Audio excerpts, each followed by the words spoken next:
First, I'd like to thank all of you for coming. If you would, please, let's do the courteous thing and put all your phones and other things that make audible noises on stun.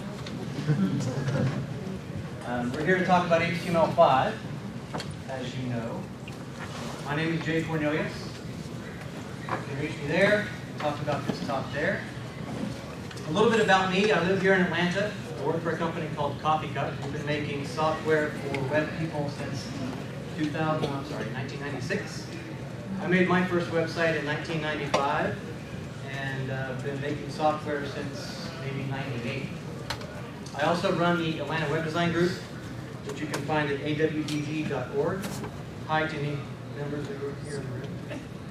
I encourage you to tweet and use the hashtag and talk about what's interesting to you, because that's good feedback for me, and it also helps people that aren't here. So anything that you think is interesting, go ahead and share with the class. So we're going to talk about HTML5 today. Yep. Now, I know you're all smart people. How many people here are WordPress theme developers? Okay, a handful. How many people here are using HTML5? All right, a smaller number. How many people here are using default WordPress theme? One. Okay. Now you're smart enough to do your own research, and we're going to go over some code here today. I'm going to give you some resources, but really I want to talk to you about why. Why you should care about HTML5, why it's important, and why you should be using it now. For those of you that are not theme developers, or not fluent, or not into working with HTML code directly, there will be some stuff in this talk for you. This is primarily geared towards people who like to mess with the code. How many people like to mess with the code? Awesome. Okay, so I believe that the internet is a living and breathing thing. It's changing in front of our eyes. It evolves every day. And I highlighted this more mobile piece because I think that's very important to why you should be using HTML5. I think it's our responsibility to push the web forward. As people who are kind of on the edge, I mean, obviously you're here at an event about the web, about WordPress, about building websites. And so you are the people who are really responsible for making sure that the technologies that help the web are the technologies that are adopted on a wide scale. I believe HTML5 is the next opportunity to push the web in the right direction. I'm going to put a big number up here. 4.8. It's a pretty big number. Anybody know what that number is? Anyone have a guess? Total of online users, all right. Websites, okay, these are good guesses. It's not the national debt. It's nothing to do with the debt crisis or anything like that. Go ahead, feel free to write this down. You can Google it, you can play around with it. And while you're thinking about it, I want you to have a look at this. Who's seen this website before? Yeah, Events Bridal. It's a travesty. It's a disaster. It's horrific. Is that a real website? It's a real website. Yeah, you can go there. You can go there right now. It's a real website. And the most amazing thing about this website is I can't fit all of its horror on one slide. There's things happening over here that I can't get on here. So is this website related to that number? Well, kind of. And we'll come back to that, so keep listening. By the end of the talk, you'll see how these two are related and what all has to do with HTML5. A little bit more about me. I come from a music background. I was in the music business for a long time. And everyone here likes music. And I like psychology also. So I know that music has a way of anchoring our thoughts to a specific point in time. Everybody remembers that song from high school. Everybody remembers that song from maybe their wedding or first kiss or other significant events in our life. So if you'll indulge me, what I'm going to do is tie a timeline of HTML to events in music history. Before I do that, everyone should know that HTML has its roots in SGML, which goes back to the 60s, before the web was even anything people cared about or knew about. It's been used, HTML has been used on the web since around 1990, but we're going to start in November of 1995. Julio released Gangsta's Paradise, and HTML2 dropped as an official specification as published by RFC 1866. HTML2 is the foundation for everything that we know today. Our next stop takes us to January 1997. Who could forget this guy? So KG releases 6 of Hearts, and HTML 3.2 was released as a W3C recommendation. It was also the first version developed and standardized exclusively by the W3C. Development started in early 1996, and in January it became a full recommendation. HTML 3.2 added tables, it added text that could flow around images, which is obviously very useful. It also killed the blink and marquee elements.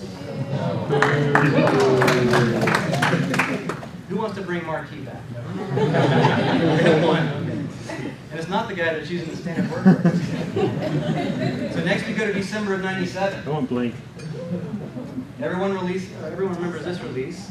So now things are getting kind of serious. Eminem releases Slim Shady, HTML4 drops, and the larger community starts to embrace web standards. This is when we start hearing about things like the Web Standards Group and different movements that are really all about people using a standard that everyone agreed on.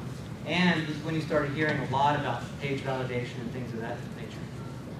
Browser vendors started to get things right. There were 3 variations of HTML4. There were strict, transitional, and frame set. Please tell me you're not using frame set. And it was starting to be adopted by a lot of other browsers. It also started introducing CSS. Then in December of 99, it was updated to HTML 4.01. June of 2004. Yeah, HTML5 drops. Who knew it was that old? June of 2004. Usher releases, yeah, and HTML5 drops as a working draft. So it's still not really usable, but people are really starting to talk about it, and you could use it if you wanted to. The trouble was browsers didn't implement it, and it was kind of spotty. It was originally introduced by the WhatWG, the What Working Group, and the W3C was working on XHTML2, which has since died. At this point, HTML has abandoned SGML and defines its own serialization, so it's its own language now. Standards were moving pretty slow. HTML 4.01 hadn't really been updated in years, and at this point, only hardcore web developers really cared that there was an HTML5 because all the focus was on XHTML. But then in January 2011, we got the logo. Right? And suddenly people started to care. But that was really still only within the development community. So then this guy comes along and writes an article called Thoughts on Flash. Who read the article? Right? So that really broke the marketing for HTML5 wide open. And what happened next is pretty well known to everybody here. It was wide adoption from Apple, and a lot of other websites started to use HTML5 and embrace it and talk about it. And it was the first time in a very long time that people outside of the community that sits in this room were talking about HTML5. And it was for good reason. There was lots of cool stuff to talk about. It was the first time that browsers could do cool things and didn't need Flash to do it. But unfortunately, this also started a lot of rumor and misinformation. So let's go ahead and clear that up. HTML5 is simply a natural evolution of HTML. It's the next step in a very long lineage. You see, in the minds of the creators of HTML5, it's just HTML. It's always just been HTML. It's usable today with HTML shim and Chib and Modernizer and other tools like that. But ultimately, HTML5 is an application platform. It uses semantics, CSS3, graphics in 3D, multimedia, for things like device access, like GPS, it's better audio and video, there's connectivity with WebSockets and local storage and server events, and all types of really cool things that can be done with the family of technologies being built as HTML5. So standardistas love to separate all of these things out, right? We're going to talk to people about CSS3 and well, that's not HTML5. That's CSS3. Yeah, you're right. But the marketing side of things doesn't care. Marketing doesn't care if it's a steering wheel or the wheels that make the car change. They're just telling you how the car handles. We're here to talk about semantics. Semantics means that you're going to make your markup match the meaning of what's being marked up. For years, we've used paragraphs to denote a paragraph. We've used the image element to make an image. HTML5 gives us more elements to give more meaning to our code. There's a couple other side effects of this that are really good. One is indexing. It's easier for search engines and other machines to read our code and get a better understanding of what's inside. There's legacy compatibility. You don't have to change your existing code to use HTML5. You're just adding on top of it. And there's easier code maintenance. Because if somebody here makes a theme, or let's take it outside of WordPress and just makes a website, then someone that comes along later to maintain that website can also easier understand what that code is intended to do by the elements that were used to mark it up. When I say that it's an extension of HTML, that's the doc type. There's no version. There's no DTD definition that links off to some XML file that you never can remember and have to copy and paste for the last thing that you made. Everybody can remember that. It's that simple, and that already works in every browser, even IE6. Character set declarations are simple too. Easy to understand. I think everybody can figure that out. HTML5 also improves rules for nesting of certain elements. So who would agree that it's kind of a pain? You want two things on the page to link to the same resource, but you have to have two link elements to do it. Why is that? Because the previous versions of HTML, you could not use an inline element around a block level element. Is that better? Doesn't that make more sense? And that's perfectly legal in HTML5. There's also a handful of new elements. Header, footer, nav, section, article aside, detail, summary, figure, caption, audio, canvas, the list goes on and on. There's I think 28 or so total.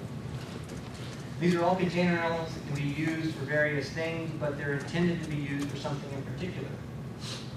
Nav obviously is for navigation. Header is obviously for a header. That doesn't mean that you can only have one header or one nav in a specific HTML document, because you can have multiple. You can have a header for the page, and you can also have a header for a section of that page, or a header for your sidebar. All of those things are legal. So here's a quick example using some new elements. We've all done this. I think you can find that pretty much everywhere. Isn't that better? Doesn't that make more semantic sense? And now you don't need all these class and ID selectors to figure out what's going on. It's there, it's simple, it's easy to understand. This is a kind of a hot point. How many people know about what's been going on with the time element? Yeah, got one back here.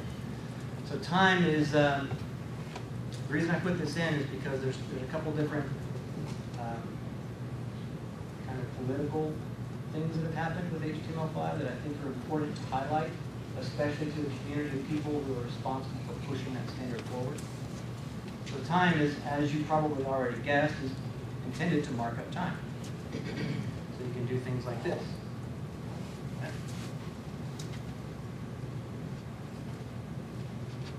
You can do things like this. A number of different formats, they're all valid. What's important here is that now a machine can come by, or an application on your phone or on your desktop, and read your document and know important things about when that document was created or updated, or when an event is happening, or anything that's related to time. Before, it would take a human or some other program to parse that out, but now we can have applications that read just the markup itself and can understand those things. So the political side of time that I wanted to bring in was that there's a guy named Ian Hickson who works for Google. His name is Hixie online. And he is the guy who is responsible for authoring and kind of shepherding the HTML5 specification through to completion. Ian's a good guy. I think that most people who know him would say he's a very smart guy, very fair guy, good guy altogether, except for there was one issue that came with time. Ian thought that time could better be served using a different element, a data element. He's like, well, there's already an element that can do that. So he, unilaterally, took time out of the HTML5 specification, alongside a lot of heated opposition to doing so. But the community, people like you and me, went back to him and said, no, you can't do that. And now time is back in the specification. And the reason I think that's important to highlight is that everybody sitting in this room has a voice, has a little bit of a voice, but does have a voice in the way that HTML5 moves forward. So you're all WordPress people, right? So maybe there's something that's specific to WordPress or specific to content management systems in general that the community as a whole thinks needs to be in the spec, and there's a valid reason for that to be in the spec, but it's not in the spec yet. It can be. And all you have to do is get involved with the working groups, make your case, get enough support behind it, and it can go into the spec. I think it's an important thing for everybody to realize is that it's not this ivory tower that creates the spec and dictates to us in some draconian way. We as a community are also responsible for building the spec and shepherding the spec to completion. So now that I'm off my little soapbox, we'll move on to form stuff, which is pretty cool. Input type email, input type URL. Has anyone played with HTML5 forms at all? Okay, so you know that now browsers are starting to do validation on these types of fields without the need for JavaScript or backend processing. How cool is that? That's pretty hip, right? One of my favorite new HTML5 elements. Yep, I'm not kidding. Here's how it can be used. The not safe for work element. What's interesting is the specification is written so that if a browser has a setting, it would be set in the application preferences. Nothing to do with your website or anything else. It's on the client machine, the client application preferences, to not allow explicit or whatever might be deemed NSFW content, that when this element is encountered in a page, it just removes it from the DOM entirely. It doesn't render it. So it's not something that you can then view source and then, hey, where's the party report? You can't do that because it just removes it from the DOM entirely. So this is pretty cool, but it's not implemented yet. One of the cool things is even if that video is set to autoplay, it's gone. Won't play at all. Microsoft, in their traditional, oh, we don't like your standards, they decided to implement the XXX element instead. So IE9 and Bean will use the XXX element. Even though HTML5 is all about semantics, right? Well, what if it's not XXX? It's just not safe for work, right? It's not worn, it's maybe it's...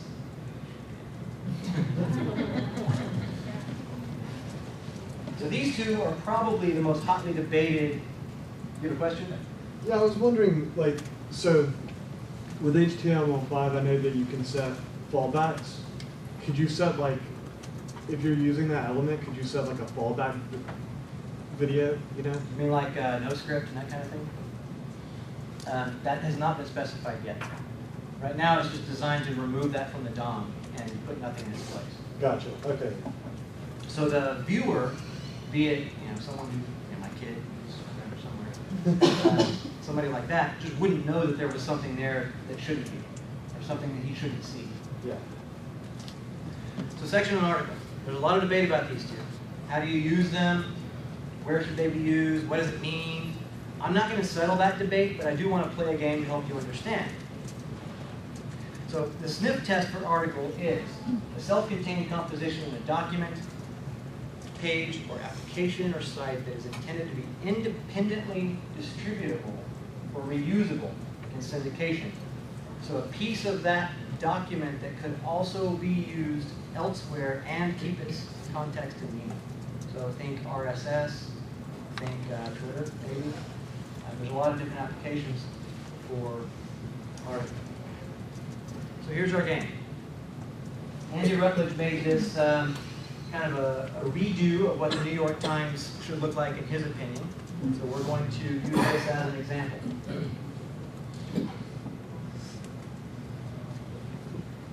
Section or article? Section. Yep. The debate starts already, doesn't it? Okay. What about that? Section. I heard someone say aside. I heard someone say section. Okay. So what about all these blocks? What are those? Article. Sections? Okay.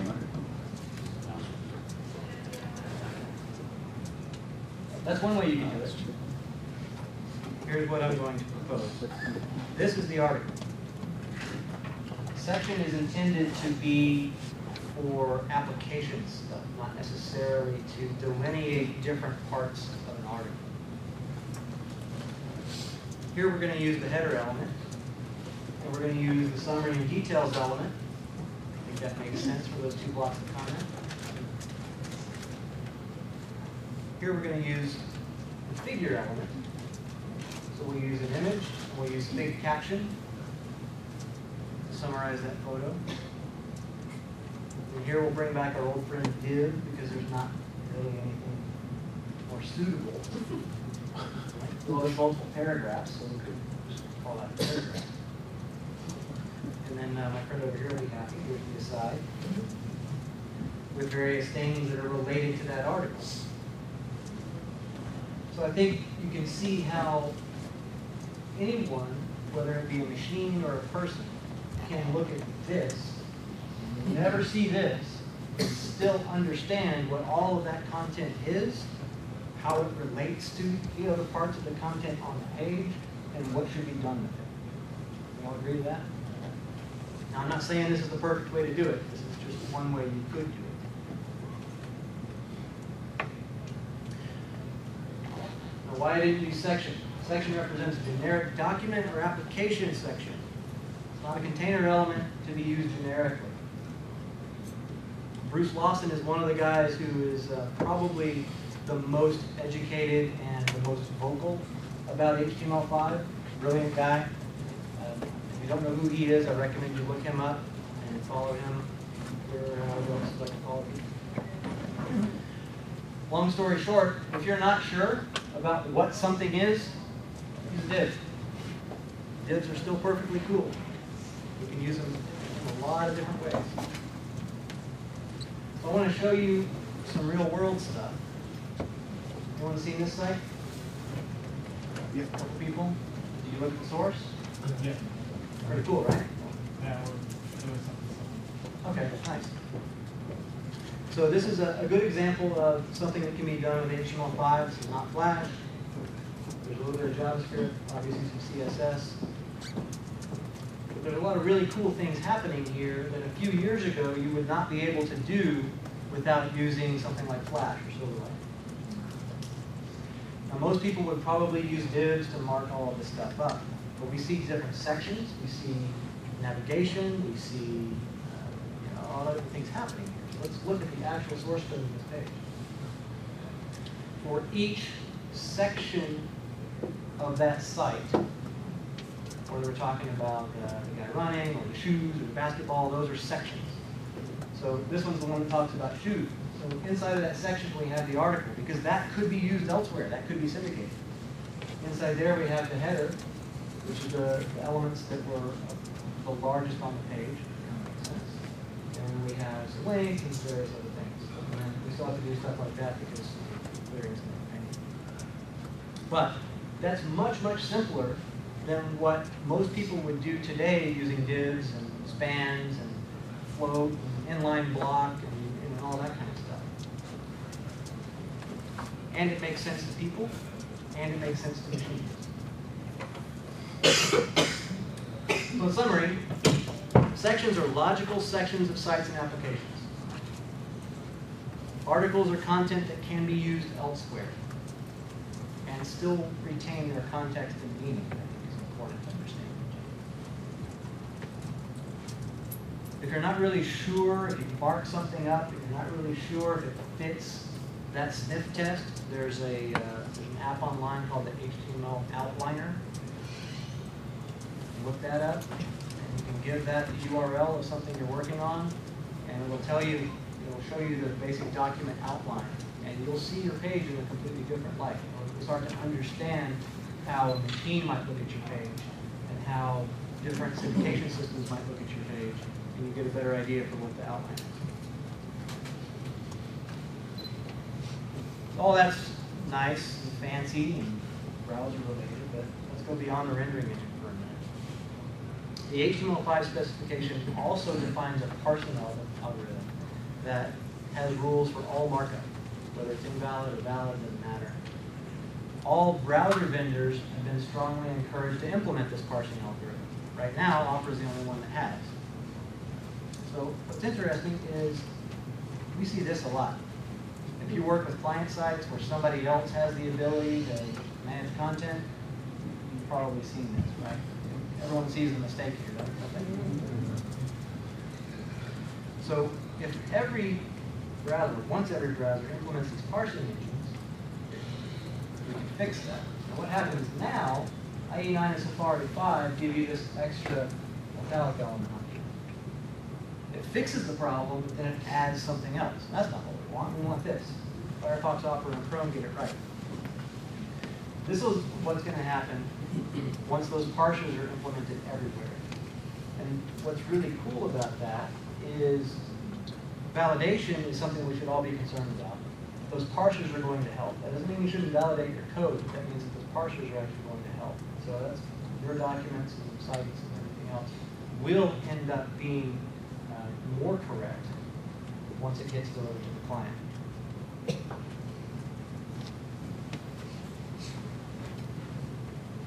It's an interesting quote, especially considering where it came from. Everyone get that?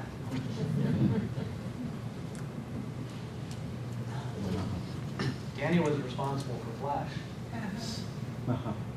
Now he's saying, if you want to do stuff everywhere, you really have to do it in HTML5.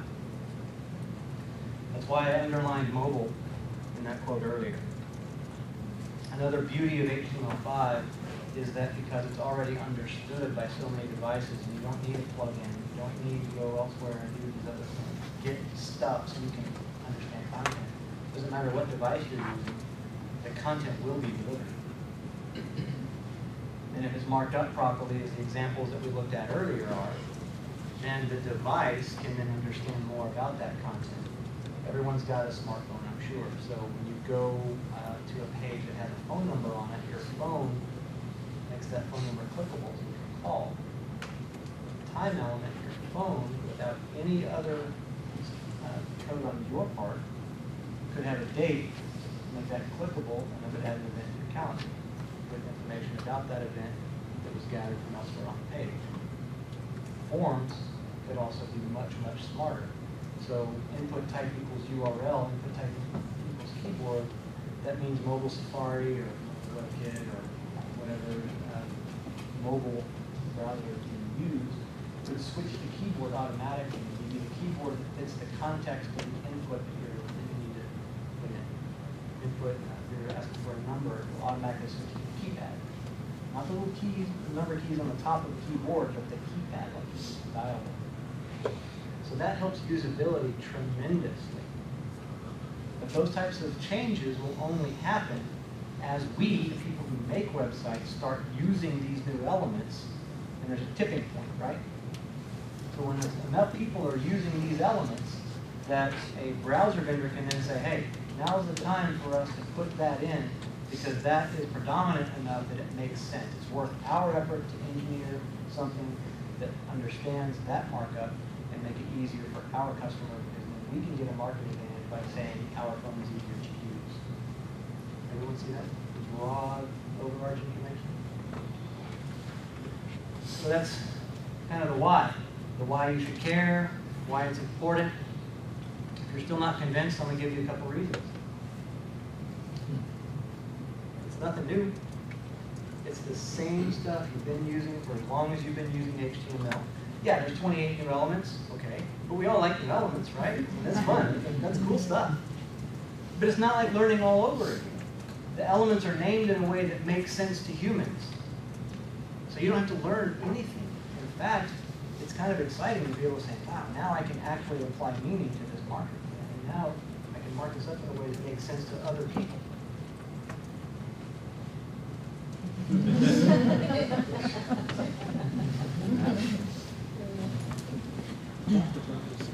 That's the #1 question, isn't it? I think this sums it up.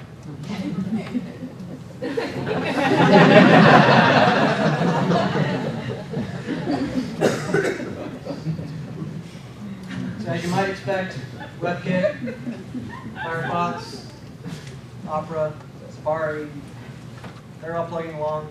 IE9 is doing actually a really good job. IE10 is actually a really nice browser.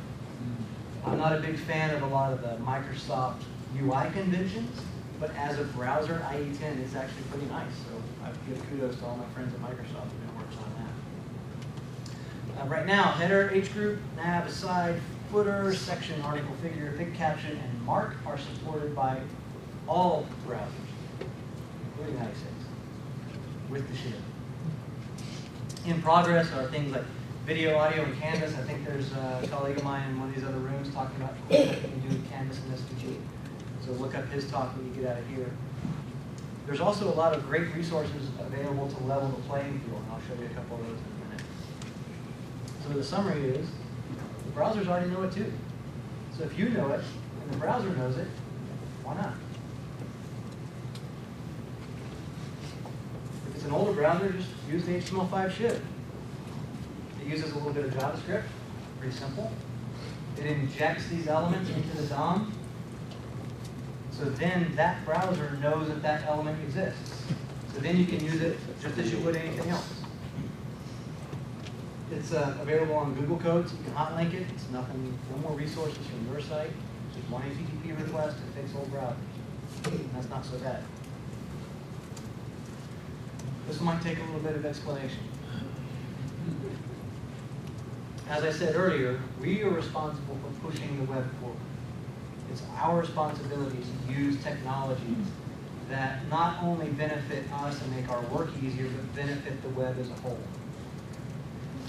HTML5 has a lot of momentum. Microsoft itself is trying to kill IE6. They have probably the most popular website about why you should not use IE6 that exists. You've got to appreciate the irony in that. So HTML5 might be the nail in the coffin of IE6. Because who in here does client work? I mean, we all know that one of the big holdouts are these big companies because they don't want to go through the IT cost and pain of upgrading however many machines they have.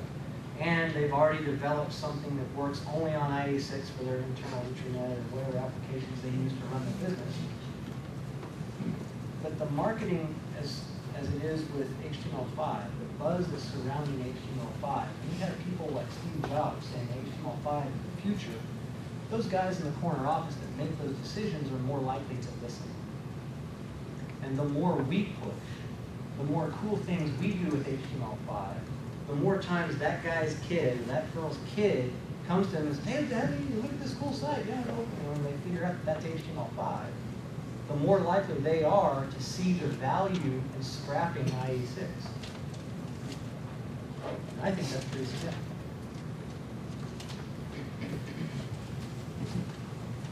It's astounding, isn't it? Remember the thing I was saying earlier about the parsers fixing code? That'll help. That's a pretty big number, 95% of the web.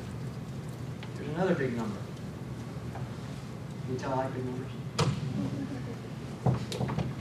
This is the number of websites on the internet, according to Netcraft in 2001. 346 million.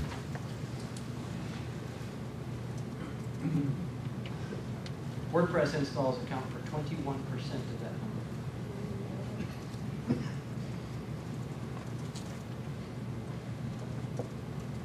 Anyone recognize this? The WordPress.com dashboard where you go and choose a theme. I think there, what does it say? 180 themes available there. Last night, I did a search for HTML5. One result. Now, all you people in here that said you're WordPress developers that make themes, you guys can do something about this. Furthermore, there's 1,468 themes on the public site. And I think that there's only 16 in the themes directory. 16 HTML5 themes in the public themes directory, 1,468. That's kind of sad. I'm not saying it's your fault, but I'm saying you can do something about it. Let's go back to this number. Anyone figure out what that number was? Anyone Google it? No? Any guesses? Any more guesses? Number of web pages. Number of web pages, number of users, somebody said? Any other guesses? Mobile devices. Mobile devices. All right. Those are all good guesses. This is the number of people on planet Earth that have not seen the internet yet. That's a really big number. That's about 70% of the world's population has never seen the internet. 400 new people come online every minute. That's about 15,000 people who have seen the internet for the first time since I started talking here today. It's a pretty astounding number. We don't want them to see this. This is not the experience we want those people to have. Right? It's one of the most famous examples. We want them to see something that's usable. One, that's not a major eyesore. It doesn't look like some kid with Microsoft Paint vomited on the page. I mean, that's not what we want to see. So I'll give you some resources for how to make things happen. HTML5 boilerplate is probably the best resource for getting started with HTML5, especially if you've never touched it before. Paul Irish and the Chrome dev team worked on this. Marika worked on this. A number of really, really smart people have put a lot of effort into this. You download it, extract it, everything you need is there, top to bottom. You can build a website right away and not have to know anything about all the little intricacies. If you like digging into that kind of stuff, Modernizer is the way to go. This is Farooq Atesh's kind of child project. He and Paul Irish worked on it together. If you've noticed, there's URLs and Twitter links down at the bottom. What Modernizer does is it updates old browsers, but it also tells you what the client is capable of. As Farooq says, browsers like to lie. So even though you might read in specification that Firefox 3.5 supports rounded corners and multiple backgrounds, does it? This tells you. Basically what happens is this will insert a series of classes on the HTML5 element, and we'll have one class for everything that that browser supports, including things like local storage and GPS and all that kind of stuff, geolocation, all those types of things. Yeah. Is that performance? That's a very good question. They've spent a lot of time, he asked if that affects performance. They've spent a lot of time optimizing this code. I think they have it down to about 1.8K. So you know, the little icon in footer that says something this is small. And you can customize that as well, And you can so totally that you only customize have it. bits and pieces that you need. Okay, we'll talk a little bit about local storage. We talked about that. What's that? Local storage with the HTML5. What about it? Can you talk about that? Can I talk about it? Yeah. I could, but I'm going to run out of time. I didn't put anything about local Okay. storage in here in this presentation. But we can talk after. Is there a big difference between this and the shiv? There is a big difference between this and the shiv, yeah. All the shiv does is it updates older browsers and it injects those elements into the DOM. So the shiv is just going to tell things like IE6 that these elements exist so that you can use them. So the shiv knows that IE10, for example, already uses header. Yeah, tag, yeah, totally. And it doesn't even apply. The shiv won't even load. Doesn't even try to inject anything. That's exactly right. Can you use this and the shiv? You can use this and the shiv, Is that yes. good or bad Yeah. practice? I believe if you're using Modernizer, there's a way to include the shiv, so you only make one HTTP request. But you could use both, it's fine. Essentially, you would be wanting to only give the shiv to browsers that you know need it, so you might use conditional comments could also do something with, I believe there's a way to customize the Modernizer, so that you should be able to look into what's best for your situation. There's a lot of other things available on GitHub. I did a search last night on HTML5 at GitHub. There were 6,000 repositories, over 6,000, doing something with HTML5. Polyfills are probably one of the most important things that you're going to want to look into, because they make up for things that browsers haven't fully implemented yet, like progress bars. There's some things related to the way certain elements are implemented. There's also some cool stuff for video and audio. So go on GitHub and look here. I think more of HTML5 Doctor is, in my opinion, one of the best resources for learning about all of the new elements, how they can be used. This is a Bruce Lawson project we referenced him earlier.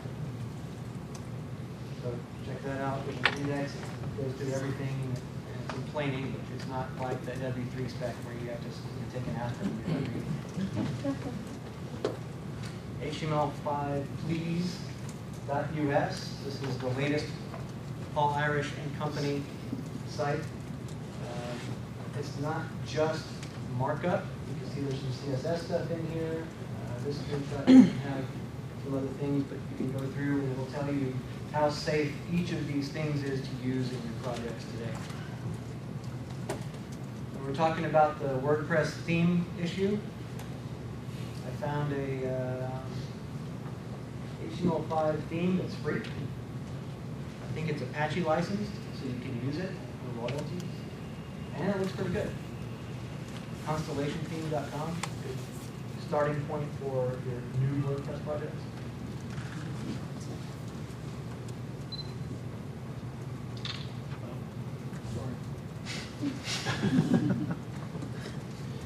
And then all of these are good sites too. And I've put together a list down here at the bottom on Twitter of people who are influential in HTML5, and people who are working on the spec, or write good articles about implementation tactics. So feel free to use that also.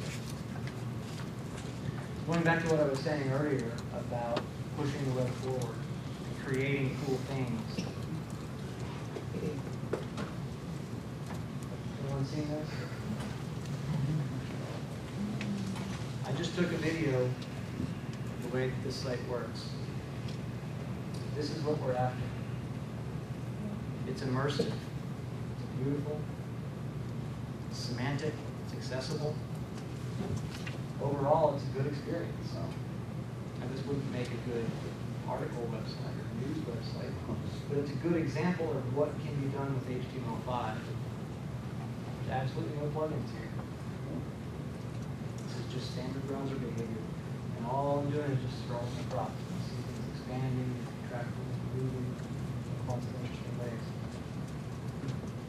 Because in the end, what our jobs are about, the reason we're making websites, what we are responsible for is crafting the user experience. That's what it's about. Can I ask a Context quick is question? everything. What's the code in HTML5 that makes it scroll like that? Is it one of the new commands? No. This is going to be a hybrid of JavaScript, CSS, and HTML. So basically what's happening is as you're scrolling down, or as you're dragging across the page, JavaScript's going to pick up that mouse event and move elements accordingly. You can't do that with the current version of HTML? Other versions? Because if it's could. JavaScript, You could, yes, but there are other things in this site that you could not do with old HTML. The way that it's marked up, there's video, there's audio, and a lot of other things that are dependent on the spec. So it's really about context, right? By being more semantic, we make it easier for browsers to understand the content that we're publishing, regardless of their context, right? Regardless of whether it's on a phone or an iPad or an Android tablet or a netbook or one of these or a desktop or a big screen. Is this a one-pager? You're all smart people. I'm guessing you're passionate about the web because it was cool at one point. You got into this because it was neat. You got into this because you wanted to do something edgy, because you wanted to do something that was pushing technology forward. HTML5 is that. The web is cool again. Finally. I'll leave you with a quote from my favorite philosopher.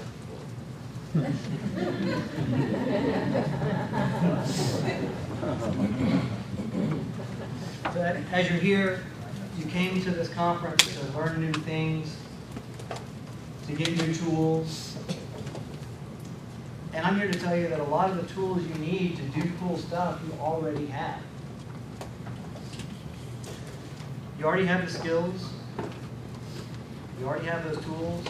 So go build cool stuff. Hopefully after this event, you have the inspiration.